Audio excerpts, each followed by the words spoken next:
Chime me,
Hello, hello, hello, hello, hello, check, hello, check, 1, 2, 3, 1, 2, 3, check, 1, 2, 3, check, 1, 2, 3, check.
Offering mandala and requesting for the teachings.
going for refuge and generating bodhicitta motive.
The celestials, asuras, and kinnaras, shivs, Indra, and so on, who act towards the Dharma, all explain what the Buddha has taught, the causes for much peace and have bliss come forth here in the language of celestials, of the language of the Nagas, Yakshas, Kinnaras, and humans, in the language of all sentient beings, I will explain the Dharma. In the language of all sentient beings, I will explain the Dharma.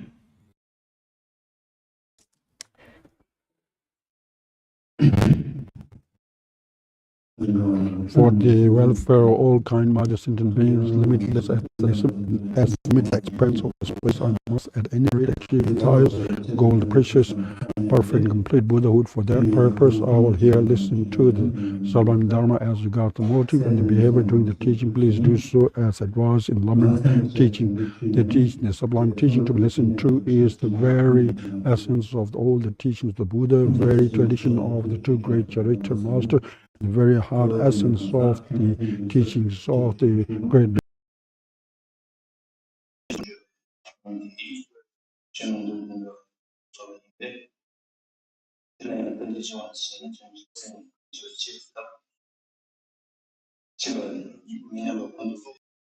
way how to generate the bodhicitta that has not been generated and how to not let it decline but to enhance further and further, and then thereafter to train on the perfections and way to train on the last four perfections, way of training on the perfection of patience, diligence, meditate, concentration, wisdom, which the first two on the diligence and the patience have been completed. As regard the training on the meditate concentration, this has the way to eschew the adversaries of karma abiding and the way how to meditate on the actual karma abiding. So there were those three parts from the early outline, of which the first two parts are completed, and with regard to the actual way to meditate it, there's way to how to meditate on equalizing self with others, which have been completed. Now we are on the way of exchanging self with others. As regards that, there are three parts: way of explaining how to do that, and the way to do the practice through thought, and way to do practice through one's action. There are these three. So the way to explaining the exchange of self with others, and through training through thought, that has been completed. Now with the manner of practicing action, middle of the page 47, text number 2, the manner of practicing as there are several subheading under that, starting from the actual and so forth. So after the training through the thought, now when we are here on the present point of the manner of practicing in action, this has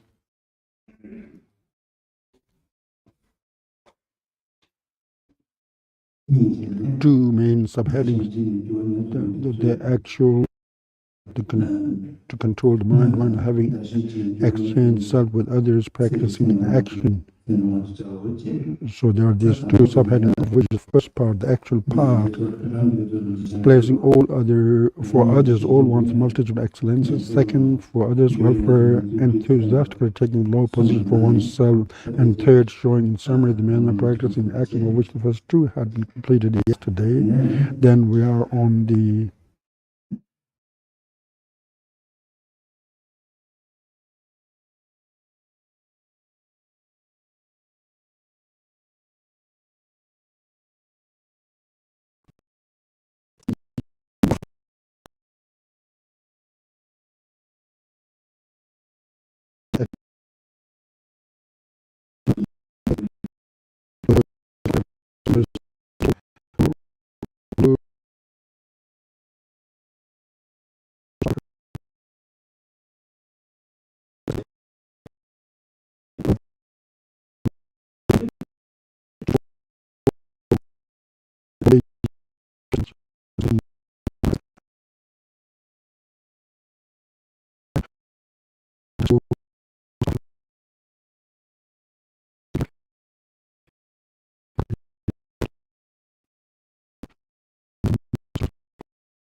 In the Panchakaramati's commentary, the word or servant, others servant, that is the word there, that is the explanation given of the word conceptuality. Instead of conceptuality, the word is to be by doing great service of others, by being great servant. Or then verse 159, just after that is 159 under that,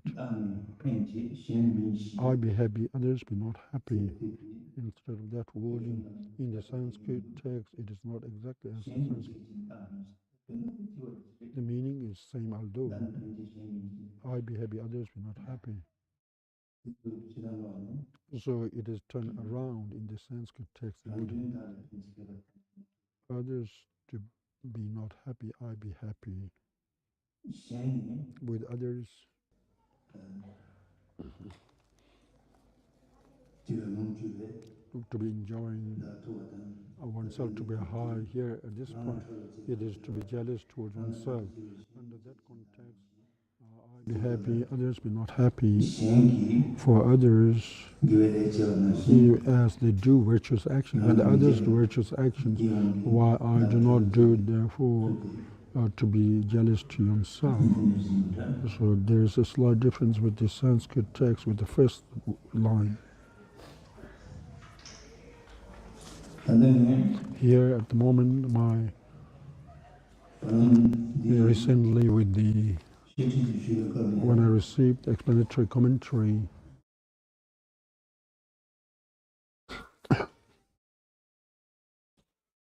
with the main verses, the wording, in the wording of the main verses, what is not in the Sanskrit text, what are not suitable, not fitting, or not matching to the Sanskrit text.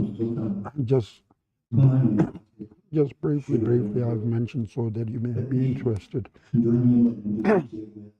But to be correcting the old Tibetan translation, and that because of being incorrect translation, the actual meaning of the verses to be wrong, there's nothing like that. Then there's no change to the meaning of the verses, especially those who do study on the Bodhisattvacarya-avatara. If you are going to apply after study, if you're going to apply it to your practice, then there's not much of a difference with these difference in the slight wording of the text between Tibetan and the Sanskrit. That's going to make, but still with the Tibetan Buddhism in the international field, it is greatly flourishing. That is being greatly flourishing. Then, unlike other religious systems, the Tibetan Buddhism's tradition in the modern society, the way it is looked at, the way it is put into practice is slightly different. With the spiritual faith and most of the religious systems where there's emphasis mainly on the faith and belief, there's not much of emphasis on the reasoning. If something cannot be rationally proven, even if it is irrational, but whatever is said in their teachers' words, to accept literally those, this is the way how one goes as placing religion, and that's how it does. Whereas the Buddha says, you should, whereas Buddha says with confidently and decisively that you should check examine my words and take note out of reverence in me. That being so, therefore, those who do study on the Buddhist teachings, even with the teachings and the words of the Buddha, you need to examine. Even to the teachings of the Buddha, one needs to examine, and if it is right, you need to establish that through reasoning. So this is what being so. Therefore, in the Tibetan Buddhism, the situation of the Tibetan Buddhism is not only in the society of those with faith, but also among the educated society. Tibetan Buddhism becomes very important thing in Western language, academic, in the academia, academic society. Even in there, as if the hair's skin is peeled off from the head. They do so much research, and normally the modern way of doing research with regards to them, they have their own, so the flow of rationality, they have whatever text it be, that text, the main root wording of the text, what is the actual wording of the text, what are the pollutants later, what are the modifications made later on, what are the specifically edited. These are very much looked into in the academic research field. Therefore, here among you who have attended the teaching this time, perhaps there could be Western academics. It's not impossible that there aren't people here, and especially among the younger generation of the Tibetan society, those who have both the modern language and the study of the Buddhism together, if they're doing then with the modern. The academic research, according to that, if there are people here of that kind, then because if I say little bit, if I mention these differences in the word, then although there would not be conclusive finding to be made, but you can have a notion that, oh, these are the different parts of the wording not matching and so forth. Therefore, it can become effective for you to pursue your research and to be able to lead from there on. That would be possible. So with the actual wording of the verses when it was printed, the Gyuto edition, all the various manuscripts have been compared and given footnote. And also here when doing teaching, whatever I have seen and noticed, there could be many that I have not noticed, but those which I have seen and noticed, I have mentioned them briefly, but that was the reason for mentioning them. But it doesn't mean everybody has to take notice of them, but those who are interested in research, and especially with the Bodhisattvacarya-avatara's main verses, it is in many languages, has been translated. And being translated into many languages, among them, there are two main parts, sections in the past from Sanskrit language, as I mentioned earlier, that from the Sanskrit it has been translated into French language and into English language. It has flourished that way. That's one kind. Then there's another directly from Tibetan translated into English and Italian language and so forth. There are these one kind, there's these two different kinds. So therefore, naturally, there will be different reading of the wording of the text. So these all become the basis for someone to do research for that purpose also. It has mentioned if you are someone who is doing a lifetime retreat and going to do meditative retreat, then generally, of course, who for meditation going to do research, it is important to clarify your doubts through learning and reflection. As Vasubandhu says, the way to retain the teaching is by upholding and by speaking about it. Speaking about it means through discussion and through neglecting, by negating others, refuting others' theory, and presenting one's theory, and through that, forsaking the argument. So this is one way to uphold and preserve the teachings. So then what was left yesterday to mention, verse 171. Thus you have given me away like that, so making me suffer for long duration. Now by remembering the grudges you destroyed the thought of self-interest. Verse 171 with regards to that. Regards to that. Like thus you have given me away like that. In the Sanskrit text, in the present Sanskrit, thus you have in many times, instead of the wording is you have to the gods of the realm of torment, you have given me many times. Thus you have given me away many times. The word instead of like that, The word is in the present Sanskrit text. The wording is thus you have given me many times. Instead of like that, the wording is many times. So like as I mentioned yesterday, with verse 169, the last line, discard that thinking. Don't be sad. Give them text. This is in the Tibetan, but in the Sanskrit, the word text is there. You would I've sold you to others. I've sold you to others. In the Sanskrit language, I've sold you to others. That's Sanskrit reading. And then the next line in the Sanskrit, don't be sad.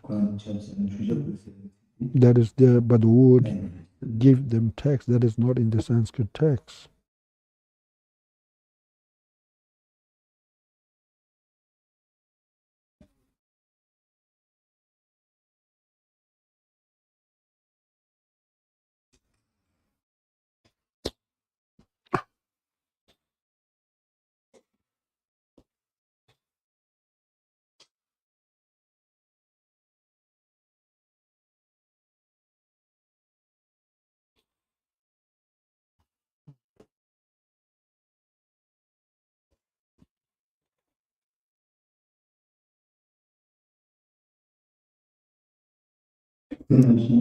Likewise, verse 172. Verse 172. What we now read. Now, if I want joy, I mustn't like myself. Mustn't like myself. With regard to that, again, I mustn't like myself. Yet, if one wants to protect oneself, always protect others. Again, with these words in the present Sanskrit text, if one, at that time, one must not like oneself. If the word if that comes again and again, if I want happiness, at that time I must not like myself. So the word at that time is the extra in the Sanskrit language. Yet if one wants to protect oneself, at that time this body, this is a big difference in the Sanskrit word. Instead of protect others, it is not right to protect this body. This is the reading in Sanskrit. It is not right to protect this body. So this is a big difference in the two wordings of the Sanskrit and the Tibetan translation. Then today we are on the verse number 179.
With the verse 161, if you look into the difference between two texts, quite strange, even though in the meaning there's not much difference. verse 161 in the Sanskrit text. Perhaps it's a mistake in the Sanskrit, or it could be a mistake in the Tibetan text. Verse 161. Transfer into one's soul even the mistake done by others, and even if one has done a small mistake, fully declare before many persons.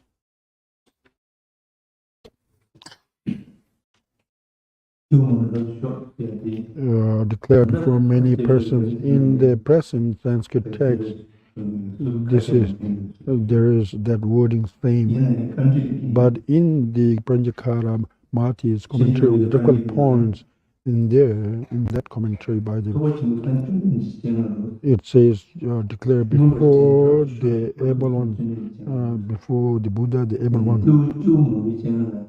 Declare before many persons. Instead of that line, the wording is to declare before the presence of the great able one, the Shakyaman. So therefore, the wording is very different, and where the mistake has occurred. Instead of many persons, the wording.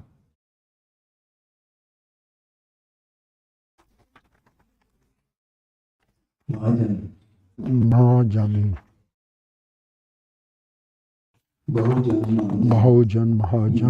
So Mahajan is many people or many persons. That would be meaning. Mahamuni is the great able one. Therefore, the Mahajan and Mahamuni perhaps describe. In India, mostly the manuscript were handwritten, therefore it might be mistake by the scribe. Therefore, in some commentary, the meaning is according to the wording before many persons. In the Panchakarya-avatara, which is Mati's commentary on difficult point, that is considered to be authoritative commentary, and in there the wording is fully declared before the great able one. And thereafter, you have the next two lines, outer one's fame by speaking specifically of others' fame. So this again, the wordings are one's one's fame should be seen as a shadow, so outshine and outshine wood is not that different to the stained or with shadow. So in the Sanskrit, the wording is more shade one's fame. That has a meaning, but thereafter, the next verse 162. So use oneself for all, that is for the welfare of sentient beings. In the Sanskrit, there is the wording for sentient beings. So these are the yesterday what I stressed, we forgot to mention. Anyway, it is better, I thought, that I mentioned a whole lot those that have been skipped yesterday, so to uniformly cover all those that part that doesn't match with the Sanskrit text. Then with the present, today's, the point where we are is the verse number 179 or 180, either of the two. The shortcomings of the body, when that is being explained about, then with regards to the shortcomings of the body, there are many shortcomings. First, the shortcomings being ignorant, which has four parts: ignorant of good and bad, which is verse 179. By caring for this body, meaningless sufferings of mass, and then attachment, anger. What would attachment to this that resembles the stem do? By being biased towards the body, you amass a meaningless suffering. So what would attachment do? Attachment to this that resembles a stump do? With the body, considering body to be very precious and to be taking part of the body and to be serving the body, you accumulate many sufferings. How you accumulate many sufferings because out of attachment out of reliance on body there arises many attachment and anger and other negative emotions through which you accumulate many negative actions, and out of that many sufferings would follow. How much ever you nurture the body, then there's no meaning to be achieved out of this body. Nothing can be achieved with this body. It is like a stump of a tree. To be attached to that, what's the point of being attached to this which resembles a stump? That is the meaning of the words of the verse 179.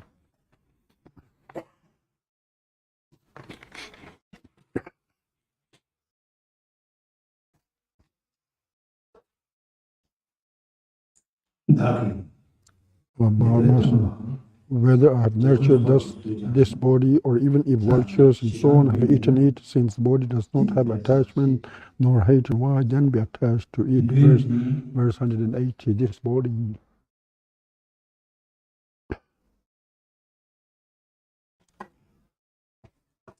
From its own side, the body, why one is ignorant about this body is that the mind or the person who nurtures this body with great care to feed it, to clothe it, to eat, give medicine and eat medicine, and to nurture in such a way, then after that, in the cemeteries, the vultures and the dogs, they would jackals without any shyness, they would eat this body. At that point, with both these situations, the present situation that one nurtures after it, that there's nothing to be attached to be, and later when the vultures and so forth, when they eat it, there's no anger so by being something good to it, there's no effect in return. So here the wording resembles a stump, like a tree stump. Why one should be attached to this? Why should one be attached to this body? So there's nothing that you would not understand by the wording of the text, verse number 180. So since the body does not, then the next is the verse 181, ignorant of praise and defamation. There were many subheadings. The first is the ignorance of good and bad, both the nurturer and one which is to be cared for, and the virtue and so forth. Then the second, ignorant of praise and defamation, verse 181. If the body itself does not know to be angry when disparaged and to be pleased when praised, then what should I exert? That with this body, there's such and such fall, if there's someone who disparages the body, and then there are others who praise the body, that this is good. With both of them, the body from its part doesn't know the praise and the defamation, and from the body there's to be joyful and to be unjoyful to the one who disparages. The body doesn't know how to react, and so it's irresponsive. Therefore, this body which cannot differentiate between praise and defamation, why should I then be caring for this body? So that is the meaning of verse 182. Then third is forsaking argument with that, verse 182, which is a body that I desire, and I am friend with it. Since all want their body, why not I like them? Verse 182. So the wording of this verse, there is no difference in the reading, but in the various commentaries, in both the Tibetan and the commentaries with regard to giving commentary on this verse, there seem to be two different ways of explaining this verse 182. A body that I desire, and I are friend with it. Since all want their body, why not I like them? To be liking your body, what are the reasons to be liking your body? Then the reason is that my friends to be liking me is because of through this body that they do like me. With my mind, my friend cannot meet with my friend. There's nothing. Body that I desire. Friend, your friend who through this my body there is the labeling as for example a person Devadatta or a person Tom to be recognizing, to be friendly, to be going hand in hand and going together is done through the physical body. So the body of if the person Devadatta does not have a body, there's no way to be friend. And I am friend with it. I am close and friend with this because of that reason. If there were no body, then my friends would not interact with me. A body that I desire and I am friend with it. This is one way of explaining this line. Then another different explanation is body that I desire. This is your craving to your body. So that very mind that craves for your body and yourself are inseparable. Like a friend, have become like a friend, and therefore this body needs to be taken care of. This is others through your body like you, and there's one way of explaining that way. And the second explanation is the craving in your mind that is attached to your body. That is the second way of understanding these two lines. There's not much difference. Anyway, the way to forsake the argument is that those related with this body, anything that is related with this body, because it is close to me, therefore I must take care of this body. Then the response is, since all want their body, why not I like them? If that is the case, then all sentient beings' body, I must like all sentient beings' body. There's no reason I should not like. The reason why I should not like sentient beings' body, because in all sentient beings there is the craving towards their own body.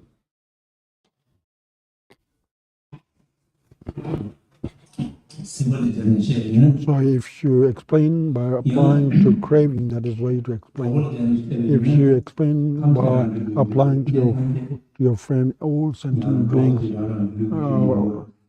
become friends through the body of that sentient beings. So why not to like the body of all sentient beings and not just yourself?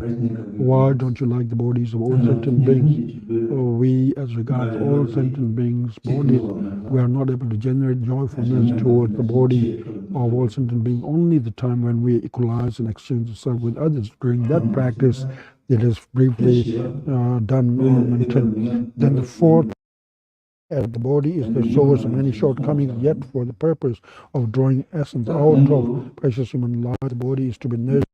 Then what this part, verse 183. So what this part means earlier, what is mentioned about the shortcomings of being attached to the body, many subheadings that have been explained earlier. So these or those parts, what then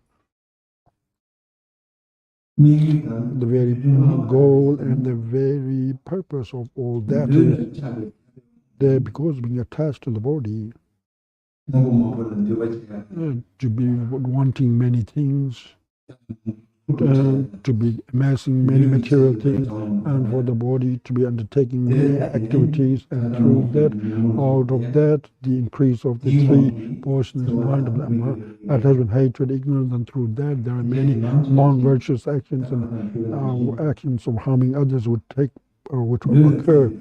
So, as mentioned yesterday, the craving at the body and that craving at the body. And through that what is produced, there are many varieties of negative emotions, of afflictions. These when they do occur, then generally withdraw to be considering yourself dear and to be ignoring others. It is because of the craving to the body being so strong that there's much influence and control by that most of us for the bodily comfort, for the bodily protection, for the bodily sustenance. And mentioned yesterday, at the present time in the world, the people of the present world within the 24 hours activities, if you look at that, their activities of 24 hours of the present time, people, of course, generally throughout the world, with all our religious system or whatever, when want and need are counted, then they count the food, the place, and the house, and the clothing. These three are considered as indispensable needs. With the food, housing, and clothing, all these three, they are for the body, for the purpose of the body. They are not at all one single for the mind. There's none for the thought. There's none for the speech. Kana Kapra Makan in Hindi language.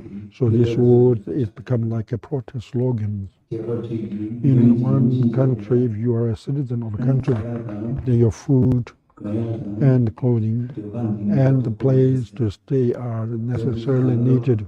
So these three to be collecting together. You do harming to others, you exploit others, you tell lies, and you do environmental destruction and so forth. So these are all through for the purpose of these three. So this body then is of all this, so it's the basis of all problems, becomes so. So this is what is being advised here. That being so, with this body, in order to draw essence from the precious human rebirth and leisure endowments, like earlier with the verse, by relying on the ship of the human, I'll go across the ocean of suffering, and this ship is to be found again. Therefore, O ignorant, do not sleep at present time, like this person, this in comparison to the bodies of the three lower realms, of the permanent realms, of the hungry ghosts and the human, of the animals. This human body is a very special body, which has the 8 nations and 10 endowments. Because of being very distinct, it has so much potential, whether to achieve the next rebirth, higher rebirth, or to achieve liberation, or to achieve Buddhahood, not only for yourself, even to accomplish benevolence to all other sentient beings. One can do out of this human life that you have acquired. Therefore, this body should not become object of attachment, craving, and bias, and so forth. But generally, that may not be so. This body, human body, is very important. So to draw essence of that, then it needs to be protected. This is the argument brought about by others, that the need of the body to be eating food, and for the need of the body to be eating, to be wearing clothing, and with regards to the need of the protection, there has to be a house, and when there's sickness, there has to be medical treatment, and there has to be preventative measure not to fall sick. Therefore, to look after the body for that person's main responsibility.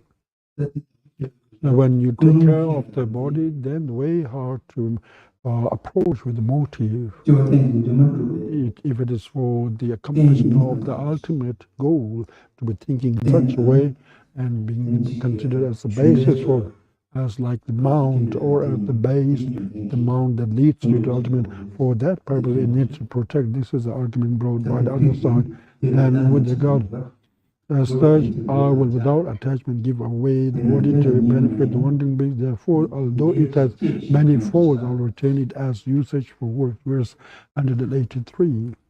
So with the shortcomings of the body, whatever there are, those shortcomings which have been in one after another explained earlier in those subheadings, these should keep in mind.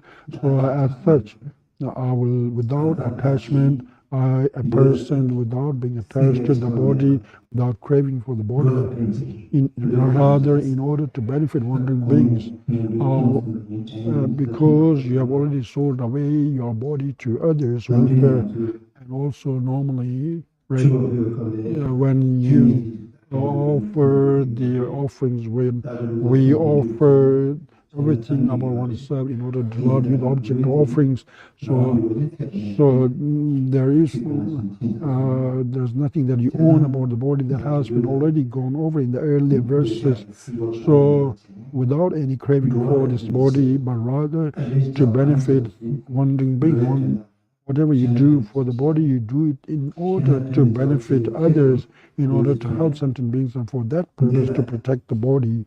Therefore, although it has many folds, I'll retain it as usage for works. So, although it has many folds, those folds, through them, because of those folds, the body would not be gone, let go into waste, would not be taken care of, but rather would be taken care of in order as usage for work. So when you do works to be used like an implement or equipment, you use like for the carpentry and the goldsmiths and the ironsmiths and the painters, whoever crafts, whatever craftsperson they are, they have their crafts, equipments, the tools they need. For the carpenter, you need the hammer, the saw, and so forth. For the painter, you need the brush and the canvas, and likewise, whatever profession one is in those crafts, you need those as a tool. So in order to do vast benefit to other sentient beings, the equipment, the tool for that is, as the conducive factors, the instrument is to be kept, it would be kept with great care without letting go into waste. So one must really keep this instrument, this body. In the 400 verses, there's a line also, this body is, although seen as enemy, but still it should be protected. Really with this body, how it harms and brings benefit. It does benefit. It is more that it harms us. This body harms us more than it benefits us. Less benefit and more how that is so is because of the body. Our bodies, you took it caring for it, and for it to be healthy, to be doing virtuous actions are very rare. Those who have faith in Dharma these days, when they become sick, then they do the puja and doing service to the Sangha and so forth. So these are the virtuous actions based on the body. Other than that, for the body, whatever activities that need to be done, many of them are very much mixed with the motive of attachment, hatred, ignorance. Therefore, they become non-virtuous actions. Therefore, this body is like an enemy. That being so, this body is important. Therefore, it needs to look after. This is what is mentioned in the 400 verses for Arya Deva.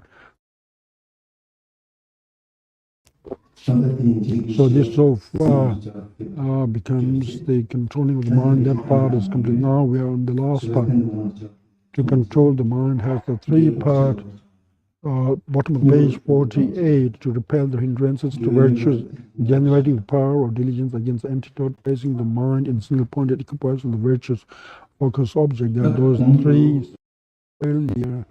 The reason for equalizing self with others, the reason for exchanging self with others, and then how the manner of exchanging, and after having exchanged, how practices should be done through your thought, and how the practices should be done through your actions.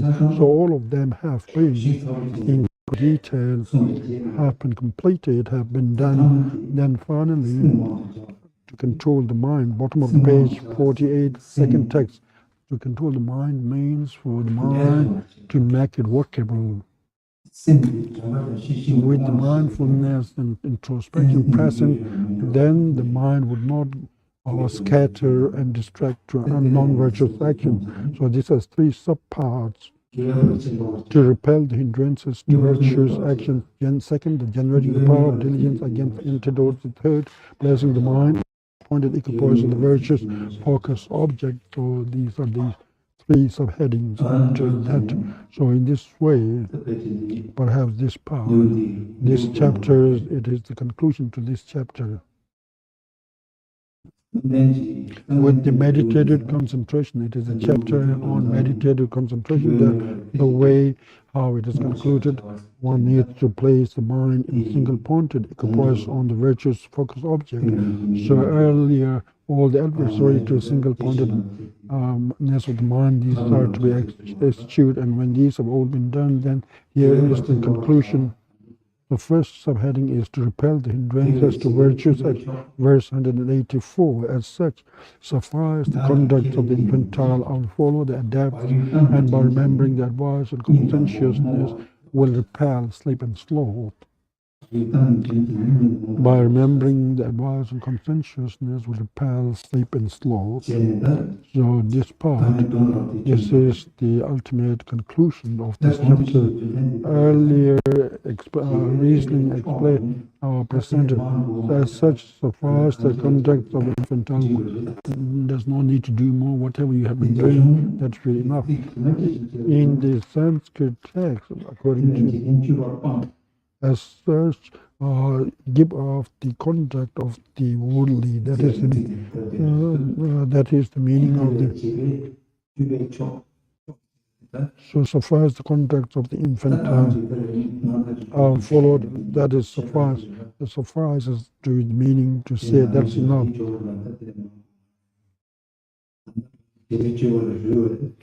So far, by enjoying the conduct of the infantile, conduct of infantile means the activities of distractions.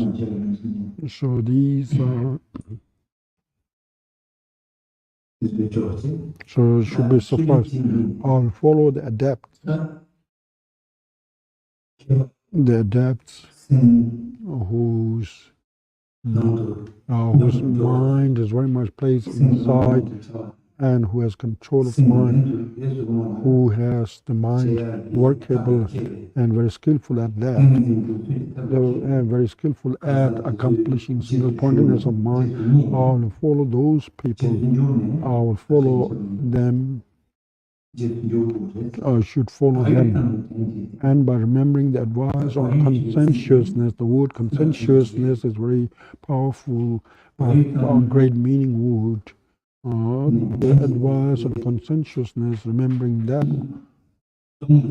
this is like a summarization.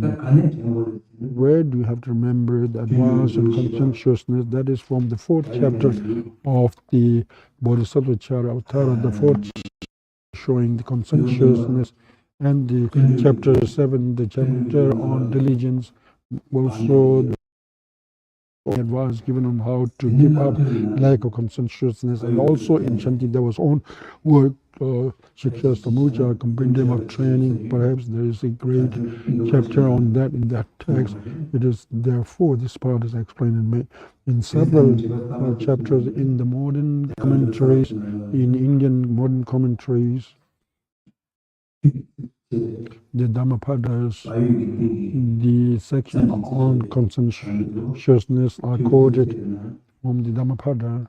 With the Dhammapada in Tibetan, that was translated into Tibetan, we don't call it, we call it Avadana or Som, the Varga.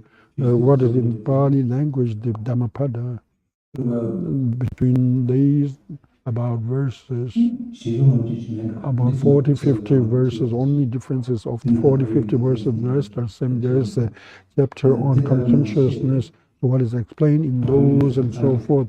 these advice on conscientiousness through, and also the chapter on mindfulness and introspection would include under the advice on conscientiousness. These you should remember, and through that you should repel sleep and sloth, lack of conscientiousness, and the mind being distracted from single-pointedness. What are the causes for that are sleep and sloth. Sleep is a secondary mind. It is a changeable, one of the changeable secondary mind. Sloth also is a secondary mind. So in there are five obscurations that obstruct the single-pointedness of the mind. So these haven't caught in the scattering, regret and doubt and so forth. These are the five obscurations quoted from Nagarjuna's letter to a friend. So these were the scattering during single-pointedness. There's a two, thinking and the scattering, and also generally whatever is the mind is scattering, and the mind of diligence, mind of remorse, and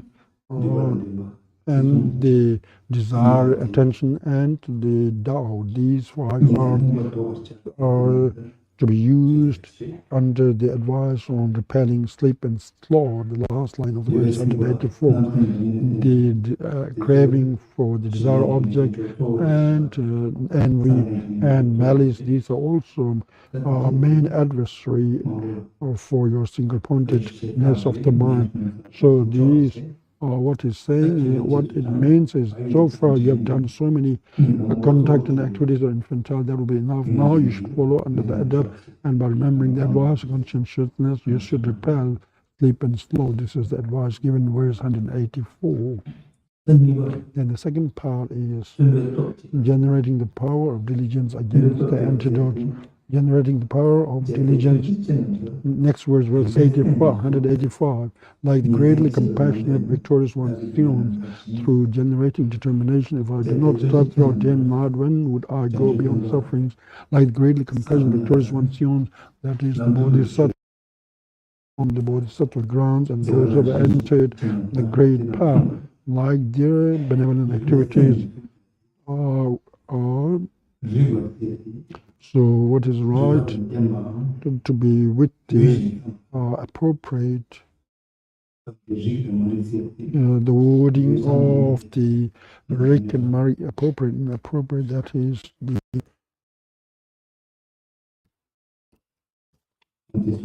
so this is what is being mentioned. So to be striving to attain, so that is to like a diligence of armor with great joyfulness. One needs to apply great diligence. If I do not strive throughout day and night, so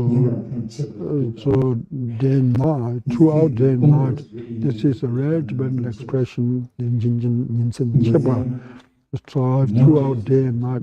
That's like continuously day and night. Something that is during night but not during day, but that is with present day but not in night, not like that, but rather both day and night continuously without discontinuity. That is throughout day and night. In the Tibetan, the word che is the spelling. That is like in all day and night. One may say that in all day and night, if one strives. If I do not strive throughout day and night, when would I go beyond suffering? If I do not apply such diligence, then I, the yogi, the practitioner, I would become under the control of the suffering produced by karma and negative emotions, and there will be no end for my suffering. When would I go beyond sufferings? Lastly, that is generating the power of diligence. This verse, it's not in the Sanskrit text. In most Sanskrit text, it is not there. In all the Indian commentaries, this verse is not there. In the Tibetan old text, these verses there still.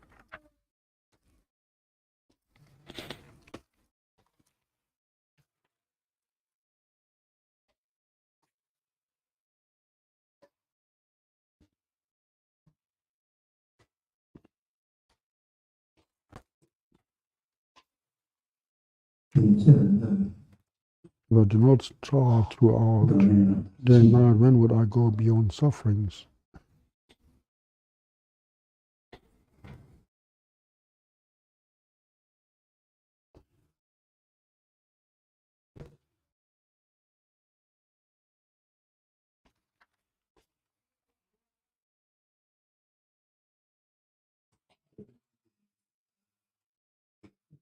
Just there's nothing like clear about this.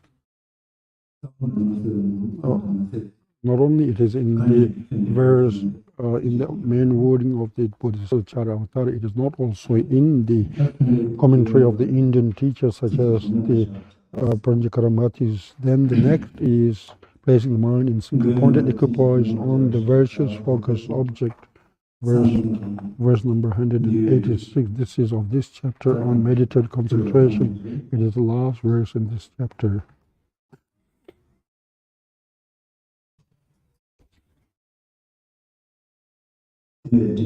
As such, to remove obscurations, I will turn the mind away from wrong path and always place it in equipoise on the perfect focus object. In order to remove obscurations, therefore, those earlier reasonings are presented as a background reasoning, and then the afflictive obscuration and the obscuration to omniscience. In order to remove these two obscurations, I will turn the mind away from the wrong path, such as the conceptual thought of the desire realm, what I have explained yesterday, the worldly material things, and the conceptualizing these two distractions. So to turn the mind away from, so that is for the mind not to let it go towards the mundane gathering and conceptualizing, but rather to turn it away, but rather to stop it away from that.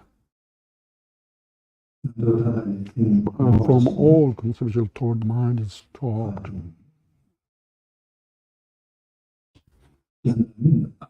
And always place it in equipoise on the perfect focus object, any of the focus object of the calm body. This last verse, yes, regards the way to achieve calm body. This verse shows the way to achieve calm body. Very briefly, it shows. And always place it in equipoise on the perfect achieve calm body.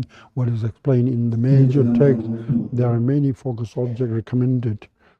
So the focus object of the entitlement and the focus object of the virtue and so forth. And with regards to the object that is kept as the focus of the mind for a long time, all the time, for a long duration, I will single-pointed mind, I will keep my mind in single-pointed equipoise. That is what is advised here. So here at this point, generally what we, from the earlier outlines of the present text, the common and uncommon calm abiding and way to train on the meditative concentration. That part, there's a manner of training on the meditative concentration, the common and uncommon calm abiding. With regard to the common and uncommon, it is when these two words are used. With the calm abiding, it is a practice that is common to both the classical non-Buddhist and the Buddhist. It is a tradition in both non-Buddhist and Buddhist. Jhana states and the form and formless realm are also up to the summit of the samsara. There are many non-Buddhists who have achieved up to that level. So therefore, the common calm abiding is the calm abiding common to both uncommon one is what is uncommon and exclusive to Buddhist way of accomplishing karma binding. This is what is normally mentioned here in the Gyuto Rinpoche's commentary. What is mentioned is the common part refers to the vehicle of the hearers, and the uncommon refers to great vehicle method. The extensive method of the hearers is explained in Bodhisattva, so for Shavak Bhumi, and uncommon is explained in the stages of meditation by Kamalashira. So what is explained in the stages of meditation? What is explained in stages of meditation, and those explained from the Shira works among the 5 texts on the ground, the texts on the hearers ground by Sangha.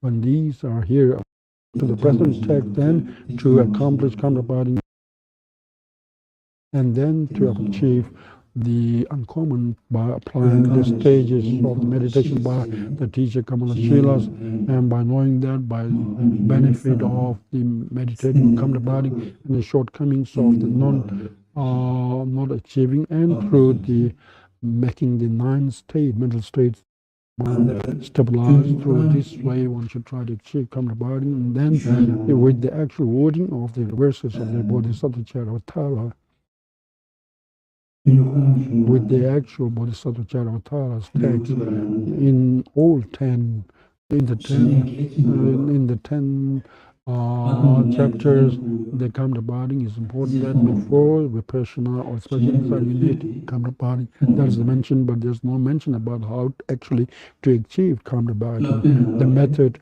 in the, or compendium of turning, there the way to achieve karma binding is slightly more elaborate than here, although I have not looked into that in great detail in that text, but compared to Bodhisattvacarya-avatara in Shanti, there was other works, Shiksha Samudaya, there's a mention about how to achieve karma binding, and that being so, then by remembering the advice on the conscientiousness of the earlier verse, if you remember, it applied to the Shantideva's text, it is the 4th chapter and the 7th chapter, and in the Shiksha Samudaya, it is the chapter on the conscientiousness. These 2 you need to look into, please. And then the way to meditate on equalizing yourself with the others. Yesterday, as I mentioned about possible doubts with the Bodhisattvacarya-avatara present text, it is explained in the chapter on the meditative concentration, the 8th chapter. In the Shiksha Samudaya, it is explained in the chapter on wisdom in the Shiksha Samudaya, with regards to the meditating on equalizing exchange of self with others.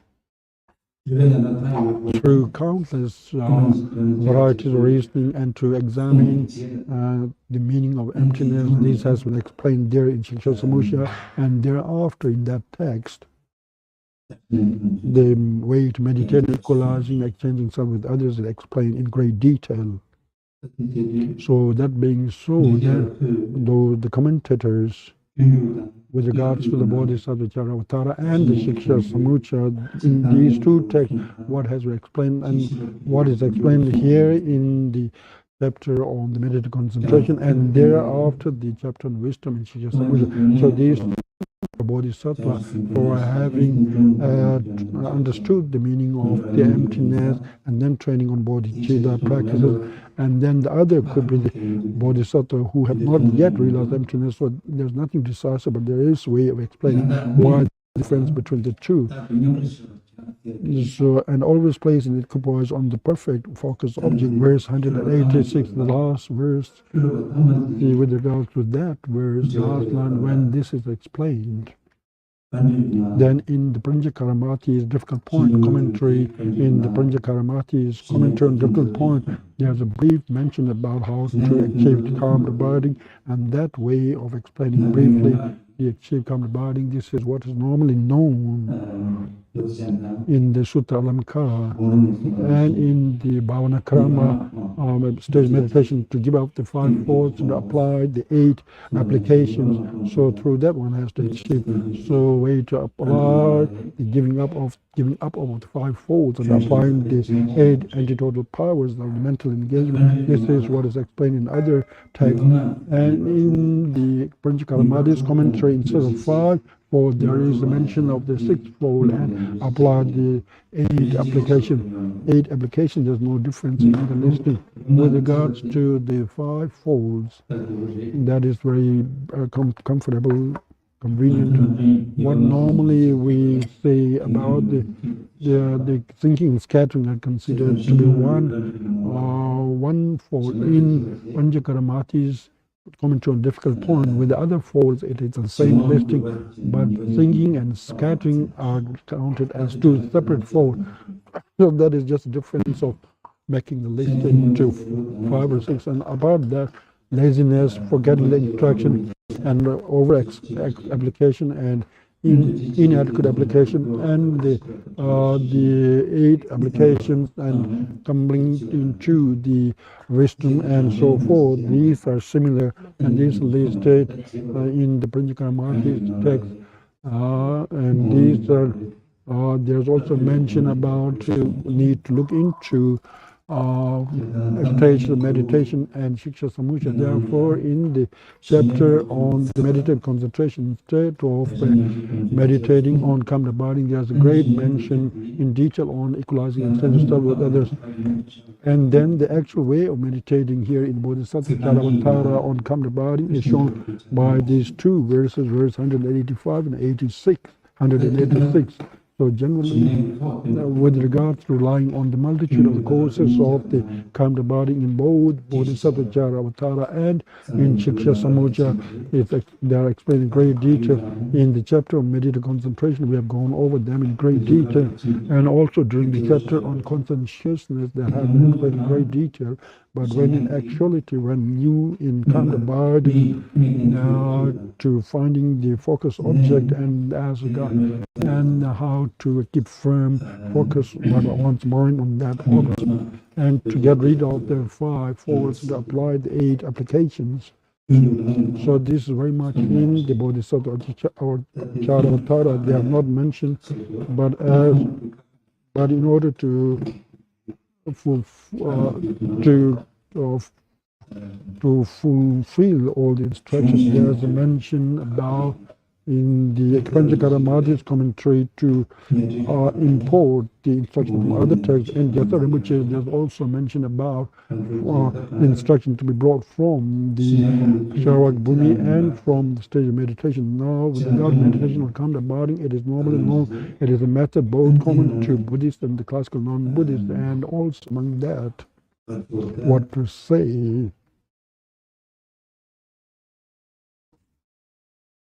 With the special insight, in order to generate mind to special insight, it should be preceded by Kamma body. This is very much in the wording of the Bodhisattvacarya-avatara. So after, with regards to the others, to be imported from the Shiksha Samucha and the other texts, you need to import additional instructions. And even those among you who are going to meditate or put into practice the chapter on meditative concentration, then when you do review meditation and Kamma body, the verse number 186, as such to remove obscuration, or turn the mind away from wrong path, and always place and equipoise of the perfect focus object. So into this verse, entire instruction on Kamma body should be brought in now. We shall have tea and break after that. Offering mandala in gratitude of the teachings.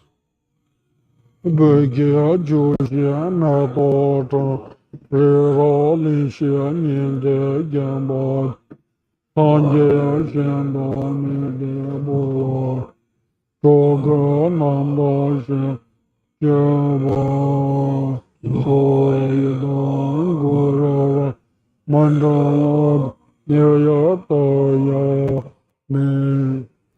Blessing and offering of the tea. Lord, You do it. It's okay. You can have both. You can have this one.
At the teaching congregation, for the teaching to flourish forth and all sentient to be happiness, His Holiness the Dalai Lama and all sublime Dharma teaching, our holding teacher to kind of live long and wishes to fulfill and Tibet's issue to prevail in all throughout the world, to have no conflict and famine and pandemic and so forth. And for such purpose, and along by the living Father Gendon and Mother Chung, Mother Doji Bandinduma, Agu Angkang Lodge, and Puddin, and for their welfare, for all the deceased and the living, Tenzin Kazan Tomayangzum, Father Sunam Palmo, Mother Sunam Palmo, son Tashin Sering, Tenzin Putti, Agar Tenzin Yang, Tenzin Kunsan, daughter, the Gyuto Tenzin is Sonam. Ishi Chimbe and others for their remaining life to be meaningful and for the Dharma expression to be fulfilled.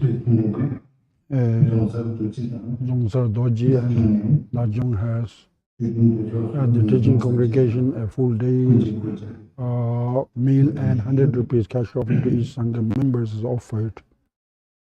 The living Gedin Shilling Nan Tenzin Sepa has for the deceased Mother Nong Dulma and the living the Purbatan non-Tenzin said Sungun Shitsun and Pumadingi for their welfare, for their virtues, especially to be fulfilled at the congregation, at tea offering and for the meal offering and donation of rupees. 1,000 is offered. The living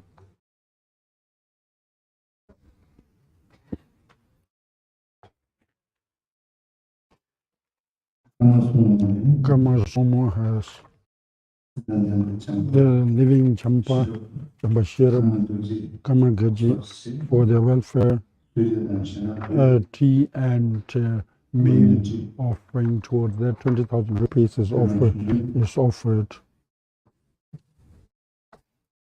The living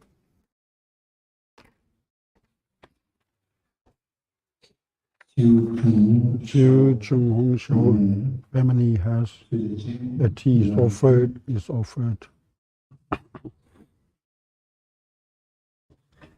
The deceased the Sham for welfare, a tea, bread, and 10 rupees cash offerings offered to each Sangha members. The deceased, grandfather Kampo and grandmother Sonam, mother Dojiyang, for their welfare, a tea is offered.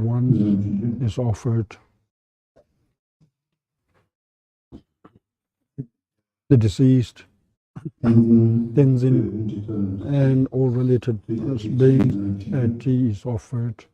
The deceased, Harpal Hatun, Novatsering for their welfare, living Sonam, Tenzin Cherab Dawaju, Yen Losang Tenzin Balden, for their welfare, a tea is offered.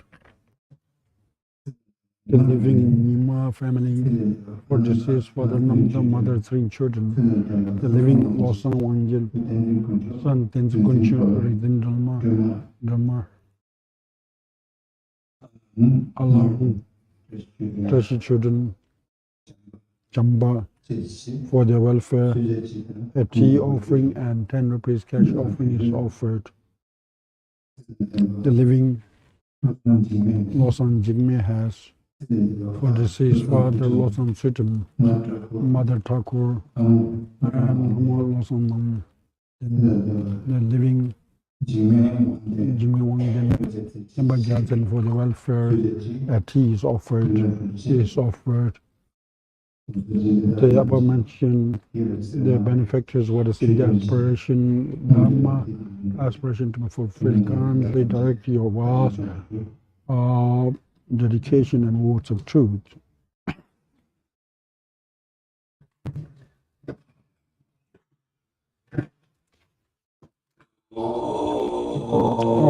Prayer requesting His Holiness the Dalai Lama to time to live long.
所以你我不所的，这种道理直接从大家都觉得类似，看见我的这个，不是你不觉得你觉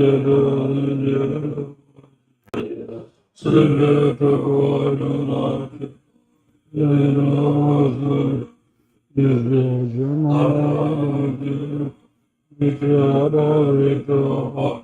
你的看见，好像不觉得为什么？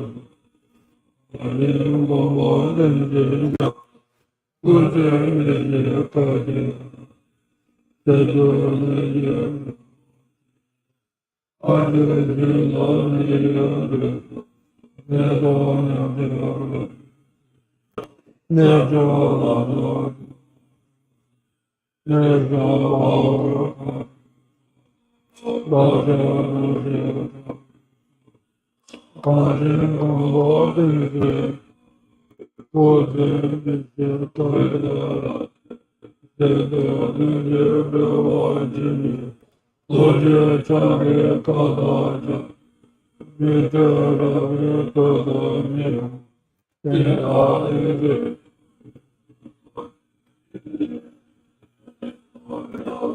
大家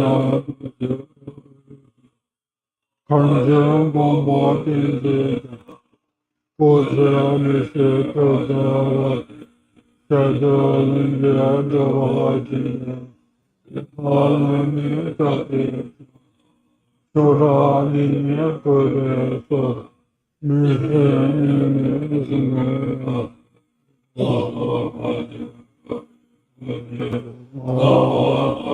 你知道自己发生你的永远的你，永远的而且的我会这边过年的老金天天跟年末之前话题。这个遇见你所接的大人，特别这个更多的，也就是在我上面，你高兴的是我上这个大学高兴。那种世界的日子，真的好，我觉得不懂别人人来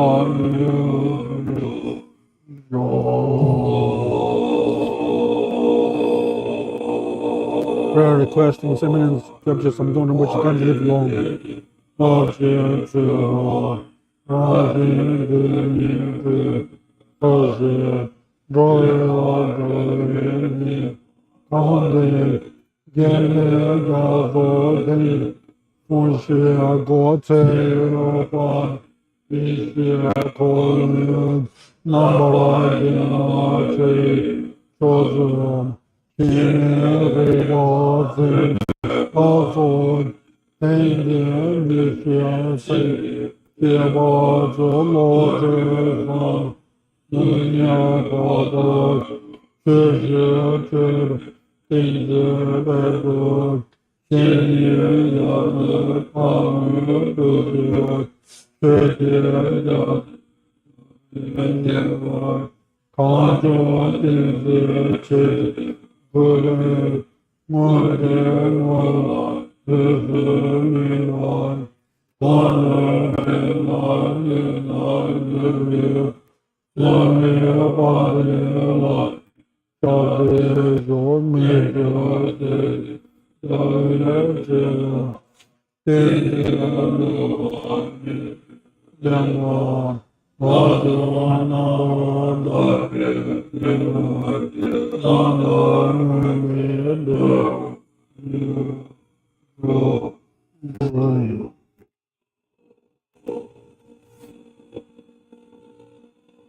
offering mandala in requesting for the teaching.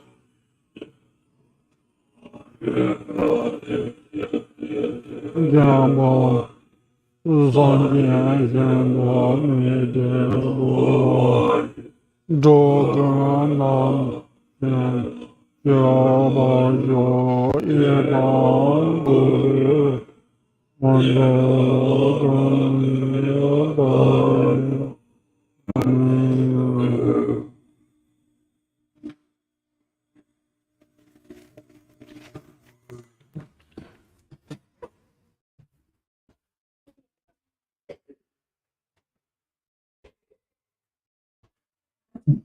So in this way, with the present chapters, the explaining the text of the chapter, that part has been completed. Generally, with regards to the equalizing exchange of self with others, and through that to train one's mind, most importantly, that is from the instruction passed from the profound view lineage, but also from the Maitreyas, the lineage of the extensive contact. There also is instruction on generating of the enlightened mind. Anyway, with regards to the instruction of the equalizing exchange of self with others, what is in great detail explained in Bodhisattvacarya-avatara and Shiksha Samocha, such is not the instruction found in such great detail in any other text. And then what we have gone over in last couple of days on the chapter 8 on the way of exchanging self with others, with regards to yourself as a person turning into other person to be turning to yourself. That would not be the way to do, but rather the cherishing mind is swapped. That is the very explanation of the meaning of exchanging self with others, as explained normally in what regularly from beginning as rebirth, what our mind is habituated is to cherish yourself and to ignore others. With regard to self and others, you always consider yourself as more important, others as ordinary, and when with others, little bit, even you have a little bit of benevolence towards others. For example, with the hearers and the individual enlighteners, particular Buddhas, with regard to them, they do have the thought of helping others, but compared to the great vehicle practitioner, to be having a superior thought, to taking upon oneself the responsibility to work for others, and because the thought of exchanging self with others are not there with the lower vehicle practitioner, here is solitary reserves, therefore they become inferior compared to great vehicle. Now, with regards to the exchanging self with others, instead of cherishing yourself, you have to cherish others at this.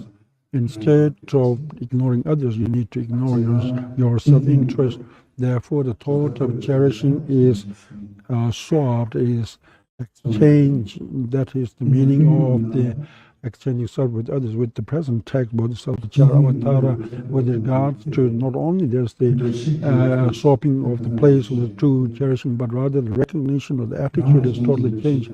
That to others you consider as yourself, and yourself you consider as other, and through that swapping of attitude and recognition, then jealousy, competitiveness, and arrogance are meditated upon. There's one explanation. This is very unique to the Bodhisattvacarya-avatara's way of explaining, to be changing your attitude, your recognition, although that may not become a meaningful state of mind, but by having changed the attitude or the perspective, the recognition, then through that to meditate on jealousy, competitiveness, and arrogance, then the true cherishing what is normally you hold in your mind, this in our daily life, how we consider ourselves to be cherishable, how we ignore others.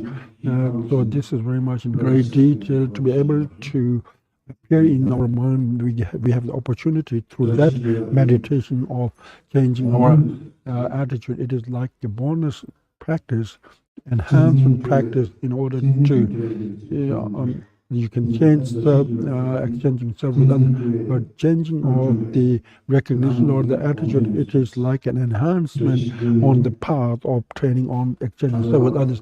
By having changed your attitude, then through thereafter meditating on jealousy, competitiveness, and arrogance, then what happens is normally when you do not examine your mind of self-cherishing, when you're driven by self-cherishing mind, then how we look at others, our perspective becomes very clearly identifiable. That situation would come about. Therefore, these being so, then the way to train on the meditative concentration, the last verse within verse 186. So that is summarization of all the instruction, and always place in an equipoise. The third line, this is as regards way to achieve calm abiding in detail. You into the Charak Bhumi and the stages of meditation, you need to import additional instructions such as from the Sutra Alankara and so forth. And through that way, one has to bring one's mind in the nature of meditative concentration in the aspect of the calm abiding. So this becomes very clear. So this is what it is. Thereafter, the earlier second heading from the very beginning of this chapter is the first, with the chapter on the meditative concentration.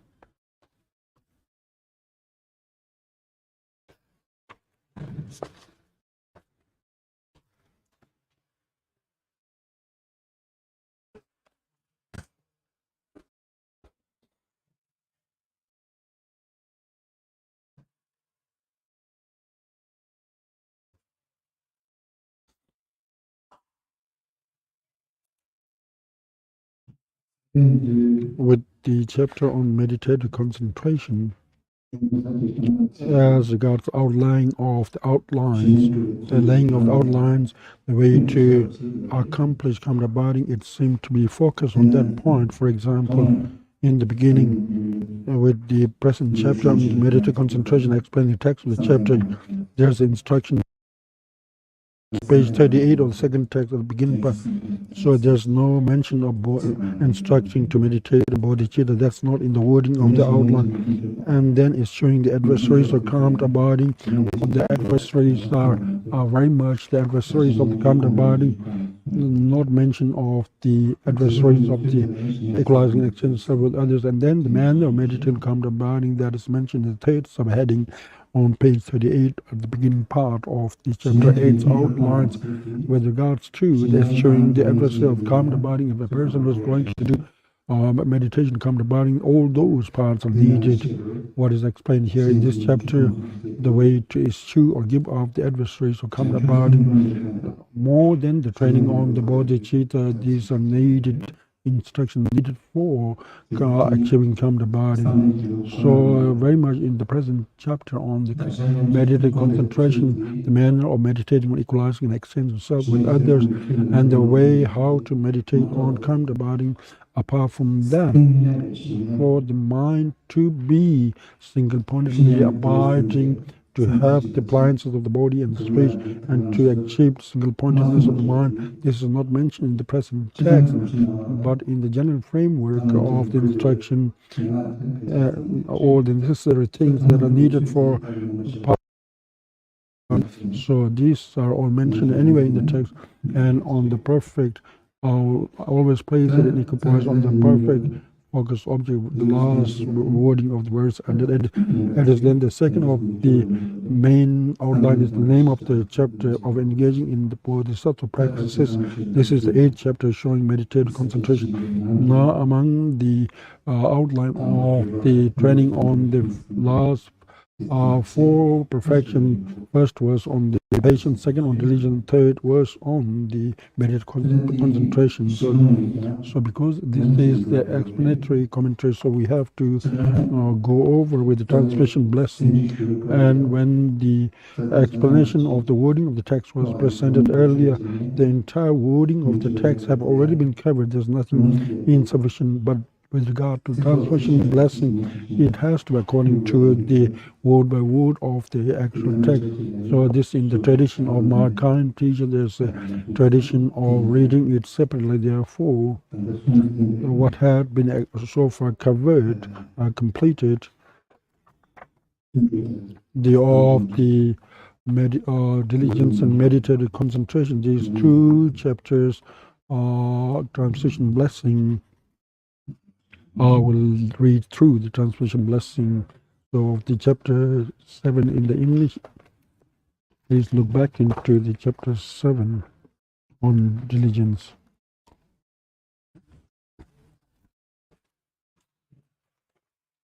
Page number 67 of the text 1, page number 67 of the text 1 in English, the chapter 7 on diligence.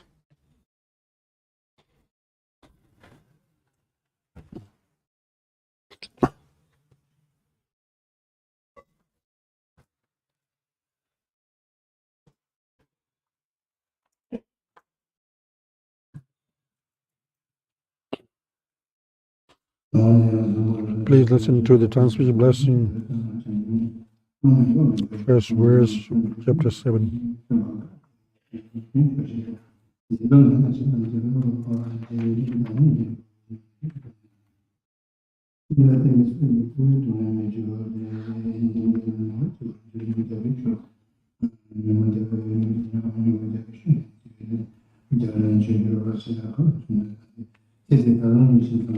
Verse number 5.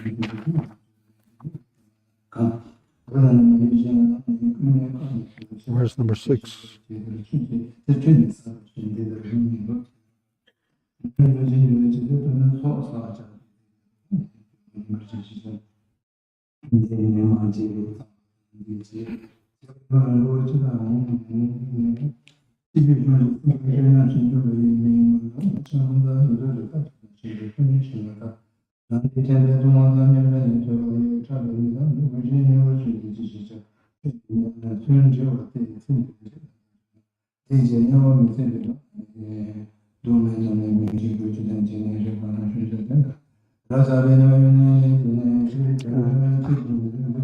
Verse number 12.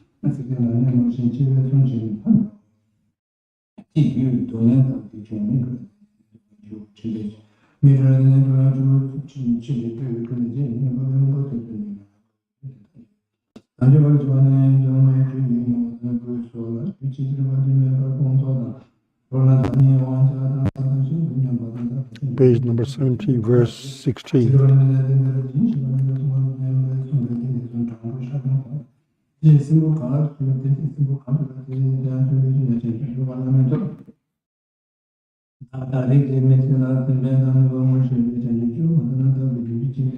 Verse number 19, going to verse number 20.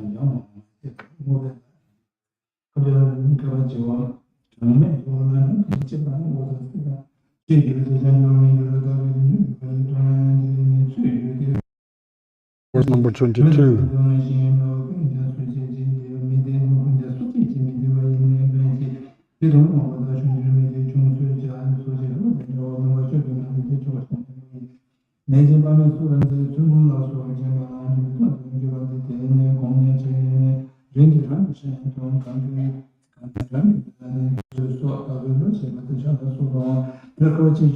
Verse number 27.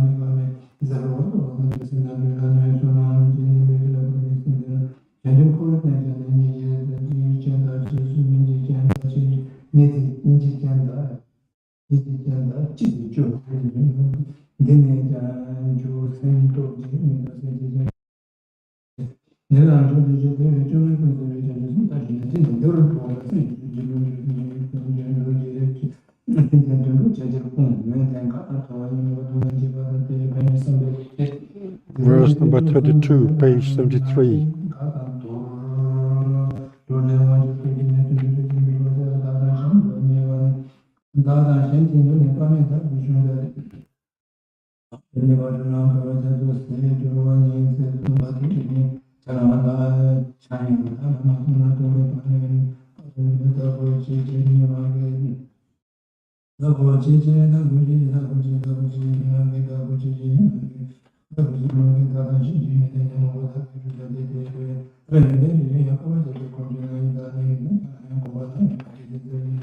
Verse 37, page 74.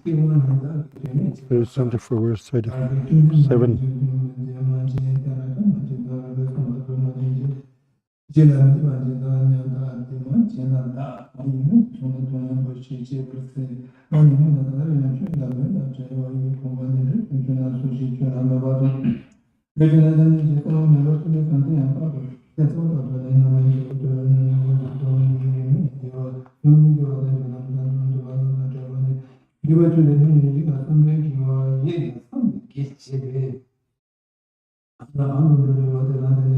Verse number 70, well, verse number 42.